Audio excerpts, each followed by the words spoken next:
Civil वाला daily current affairs. आज है 8 अप्रैल और शुरू करते हैं आज का डिस्कशन। सबसे पहले आज का थॉट देख लेते हैं। The mind is everything what you think you become. तो जो भी हम सोचते हैं, जैसा सोचते हैं, हम धीरे धीरे वैसे ही होते जाते हैं। अगर हम पॉजिटिव सोचते हैं, हमारी अप्रोच चीज़ों को लेकर के पॉजिटिव होती है, तो हमारी पर्सनैलिटी भी बहुत पॉजिटिव हो जाती है। लेकिन अगर हम निगेटिव चीज़ें सोचते हैं, हर चीज़ में निगेटिव ही देखते हैं, तो हमारी पर्सनैलिटी भी वैसी होती जाती है। दिमाग का बहुत ही ज़्यादा उपयोग आप अपनी पॉजिटिव थिंकिंग के लिए करिए, क्योंकि ये बिल्कुल महात्मा बुद्ध ने सही कहा है कि हम जैसा सोचते हैं हम वैसे ही होते जाते हैं। तो हमें पॉजिटिव सोचना है लाइफ में भी, और चाहे एग्ज़ाम के लिए भी हो। अगर आपका क्लियर नहीं भी हुआ है तो गलतियों पे काम करके फिर से दीजिए, लेकिन पॉजिटिव रहिए। तो आज शुरू करते हैं आज का डिस्कशन। सबसे पहले जो मैंने क्वेश्चन आपको दिया था, तो उसका आंसर है, क्वेश्चन था कभी कभी समाचारों में उल्लिखित पद कल्ल काडल क्या है। The term sometimes mentioned in news is कल्ल काडल। तो आंसर इसका है तटीय बाढ़ की घटना। शुरू करते हैं आज का पहला क्वेश्चन, लेकिन उससे पहले मैं एक इन्फॉर्मेशन आपको देना चाहूँगी। कल मैंने एक वीडियो अपलोड किया था जिसमें मैंने यूपी पीसीएस 2024 प्रिलिमिनरी एग्ज़ाम में कौन कौन से टॉपिक्स इम्पॉर्टेंट हैं स्टैटिक के, वो मैंने बताए थे। जो मोस्ट इम्पॉर्टेंट टॉपिक्स थे पीवाईक्यू का एनालिसिस करके, वो मैंने एक वीडियो डाला था आप के लिए। तो अगर जिन लोगों ने नहीं देखा है वो जा कर के देख लीजिए, वो बहुत हेल्पफुल है। अगर आप अभी से उसके लिए पढ़ना शुरू करते हैं तो प्रीलिम्स तक आपकी बहुत अच्छी पकड़ हो जाएगी, और प्रीलिम्स तो आपका क्लियर हो ही जाएगा।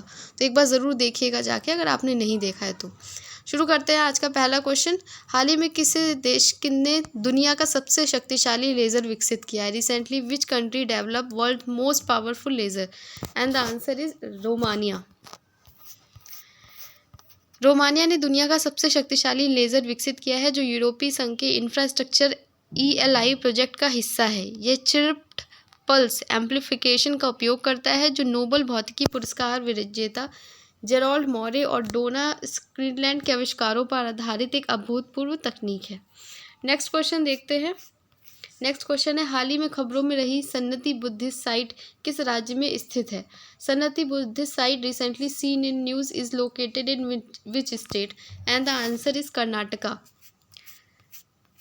1990 के दशक में ASI की खुदाई से खोजा गया सन्नति बौद्ध स्थल 2022 में पुनर्स्थापना परियोजना तक उपेक्षा का शिकार रहा। कर्नाटक के कालाबुरागी में कनगनहल्ली के पास जो है भीमा नदी के किनारे स्थित यह चंद्रला परमेश्वरा मंदिर के लिए प्रसिद्ध है। नेक्स्ट क्वेश्चन है, 15वें CIDC विश्वकर्मा पुरस्कार 2024 से किसे सम्मानित किया गया। Who has honoured with the 15th CIDC Vishwakarma award 2024, and the answer is SJVN limited. SJVN limited ने निर्माण उद्योग विकास परिषद द्वारा स्थापित 15वें CIDC विश्वकर्मा पुरस्कार 2024 में 2 प्रतिष्ठित पुरस्कार जीते हैं। SJVN को सामाजिक विकास और प्रभाव पैदा करने के लिए यह उपलब्धि पुरस्कार दिया गया है, और CIDC partners in progress trophy से सम्मानित किया गया है। तो आप ये देख लीजिएगा, ये पुरस्कार वगैरह पूछे जाते हैं यूपी पीसीएस के एग्जाम में। नेक्स्ट क्वेश्चन है, रूस के साथ युद्ध में यूक्रेन का समर्थन करने के लिए नाटो कितने अरब यूरो की धनराशि देने की तैयारी कर रहा है, and the answer is 100 billion euro. उत्तरी अटलांटिक संधि नाटो, ये बहुत न्यूज़ में रहता है, इसको पढ़ के जाइएगा, ठीक है। और के तहत अपनी मौजूदा नीति में बदलाव कर रहा है, और रूस के साथ युद्ध में यूक्रेन का समर्थन करने के लिए 5 साल के लिए 100 अरब यूरो का फंड बना रहा है। ये प्रस्ताव नाटो के महासचिव जेंस स्टोलटेनबर्ग ने रखा है। इससे 32 पश्चिमी देशों का सैन्य संगठन गठबंधन नाटो यूक्रेन की सहायता देने में सबसे आगे है। नाटो 32 सदस्य देशों, 30 यूरोपीय और 2 अमेरिकी का एक अंतर सरकारी सैन्य गठबंधन है। अभी नाटो में कितने सदस्य हैं, अभी रिसेंटली कौन नाटो में शामिल हुआ है, ये आप बताइएगा कमेंट सेक्शन में। हर साल अंतर्राष्ट्रीय खान जागरूकता दिवस कब मनाया जाता है। When is international mine awareness day observed every year. The answer is 4 अप्रैल।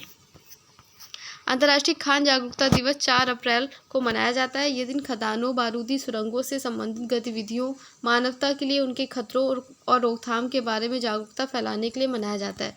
ये दिवस पहली बार 2006 में मनाया गया था। तो दिवस और थीम ये यूपीएससी में काफ़ी आता है, तो आप इसको एक बार पढ़ के जाइएगा। नेक्स्ट क्वेश्चन है, हाल ही में खबरों में रहा पापीकोंडा राष्ट्रीय उद्यान किस राज्य में स्थित है? The answer is Andhra Pradesh. देख लेते हैं। आंध्र प्रदेश सरकार तकनीकी सहायता प्राप्त करके पापीकोंडा राष्ट्रीय उद्यान में जंगल की आग को रोकने के लिए, अगर ये पूछ सकते हैं कि जैसे यूपीएससी में ज़्यादा इस तरह के क्वेश्चन पूछे जाते हैं कि ये न्यूज़ में था किस कारण की वजह से, और अलग से भी ये पूछ सकते हैं कि पापीकोंडा राष्ट्रीय उद्यान किस स्टेट में है, तो आप देख लीजिएगा। पूर्वी घाट में स्थित पीएनपी उच्च वर्षा के लिए बहुत महत्वपूर्ण है। गोदावरी नदी की मेज़बानी करता है। कौन सी नदी है? गोदावरी नदी है, तो यह एक भी देख लीजिए। और 1978 में एक वन्यजीव अभ्यारण्य के रूप में स्थापित है। 2008 में एक राष्ट्रीय उद्यान में अपग्रेड किया गया। इसे वर्ल्ड लाइफ इंटरनेशनल द्वारा एक महत्वपूर्ण पक्षी और जैव विविधता क्षेत्र के रूप में मान्यता दी गई है। इस क्षेत्र में एक अनोखी बौनी बकरी की नस्ल कंचू मेखा पाई जाती है।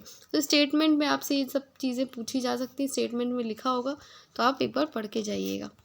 डिटेल इसीलिए मैंने हिंदी और इंग्लिश दोनों में आपको एक्सप्लेनेशन प्रोवाइड कर दिया है, ताकि दोनों ही मीडियम के जो अभ्यर्थी हैं वो अच्छे से इसको पढ़ सकें। हाल ही में किस देश ने अमेरिका, ऑस्ट्रेलिया और जापान के साथ संयुक्त नौसैनिक अभ्यास आयोजित किया है? And the answer is Philippines. संयुक्त राज्य अमेरिका, जापान और ऑस्ट्रेलिया के साथ फिलीपींस ने अप्रैल 2024 में दक्षिण चीन सागर में, तो दक्षिण चीन सागर को काफ़ी न्यूज़ में रहता है, में संयुक्त नौसैनिक अभ्यास, जिसका उद्देश्य चीन के क्षेत्रीय प्रभाव के बीच सैन्य संगठन को मजबूत करना था।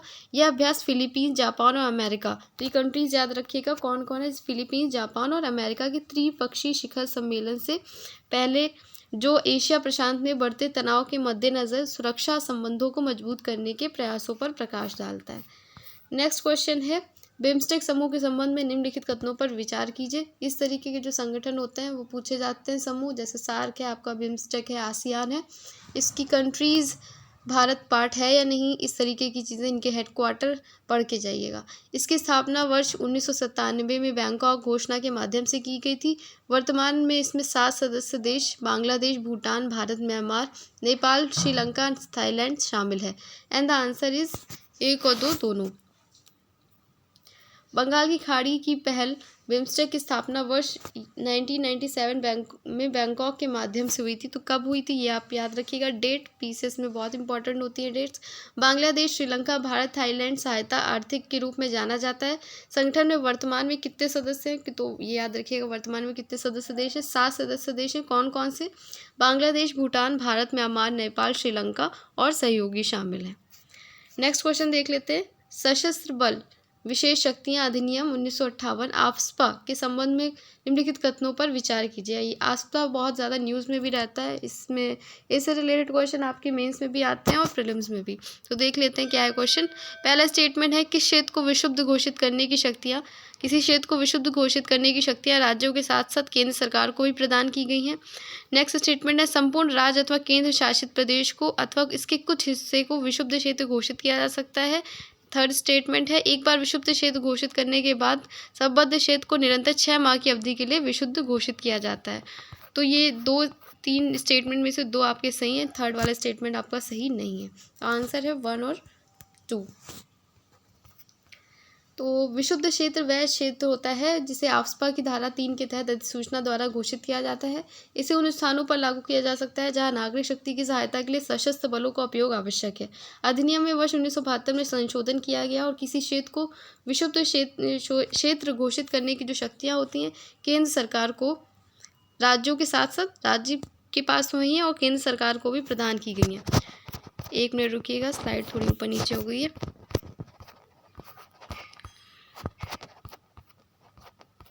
Just a second.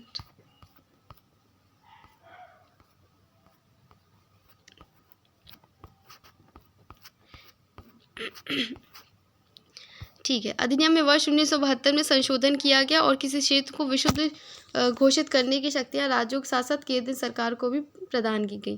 केंद्र सरकार अथवा राज्य के राज्यपाल अथवा केंद्र शासित प्रदेश के प्रशासक संपूर्ण राज्य अथवा केंद्र शासित प्रदेश को विशुद्ध क्षेत्र घोषित कर सकते हैं। एक बार विशुद्ध घोषित करने के बाद, जैसे वहाँ स्टेटमेंट में, थर्ड स्टेटमेंट था कि 6 माह की अवधि के लिए रहता है, लेकिन आंसर है 3 माह की अवधि के लिए रहता है। तो यहाँ पे आपसे स्टेटमेंट में जो महीने हैं वो जो है गलत किए जा सकते हैं स्टेटमेंट में, तो आप देख लीजिएगा एक बार ये वाला।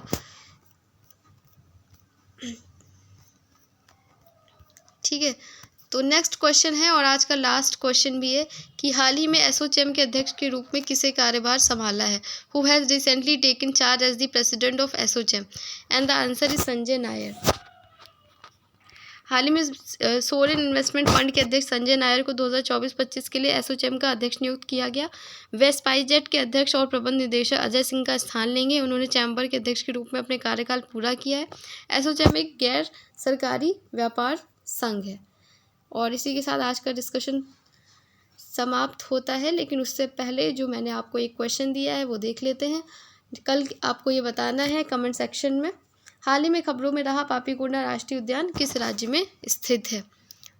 ठीक है, इसका आप आंसर कमेंट सेक्शन में करेंगे। और एक क्वेश्चन मैंने आपको नाटो से रिलेटेड दिया था, वो आप बताइएगा। हेडक्वार्टर कहाँ पे है और वर्तमान में कितने सदस्य नए शामिल हुए हैं, ये बताइएगा। और जो मैंने आपको बताया कि मैंने कल एक वीडियो अपलोड किया था, वो आप एक बार ज़रूर जाके देखिएगा, आपको उससे काफ़ी हेल्प मिलेगी। ठीक है, तो आज का डिस्कशन यहीं पे समाप्त करते हैं। धन्यवाद, थैंक यू।